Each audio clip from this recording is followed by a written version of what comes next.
ang tanda sa pagparito ni Kristo, at samantalang siya'y nakaupo sa bundok ng mga Olivo, ay nagsilapit sa kanya ng bukod ang mga alagad, na nagsisipagsabi, "Sabihin mo sa amin, kailan mangyayari ang mga bagay na ito, at ano ang magiging tanda ng iyong pagparito, at ng katapusan ng sanglibutan?" At sumagot si Jesus at sinabi sa kanila, "Mag-ingat kayo na huwag kayong mailigaw ni Oman. Sapagkat marami ang magsisiparito sa aking pangalan, na magsasabi, 'Ako ang Kristo,' at ililigaw ang marami. At mga kakarinig kayo ng mga digmaan at mga alingawngaw ng mga digmaan, ingatan ninyo na huwag kayong magulumihanan, sapagkat kinakailangan ito'y mangyari datapwat hindi pa ang wakas.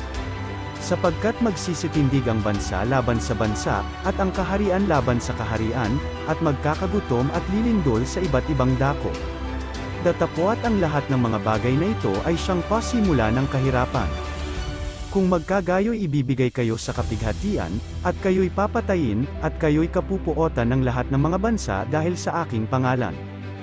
At kung magkagayo'y maraming mga titisod, at magkakanuluhan ang isa't isa, at magkakapuotan ang isa't isa, at magsisibangon ang maraming bulang propeta, at kanilang ililigaw ang marami, at dahil sa pagsagana ng katampalasanan, ang paibig ng marami ay lalamag, datapwat ang magtitiis hanggang sa wakas ay siyang maliligtas. Matthew talata 24 na paksa 3 hanggang 13.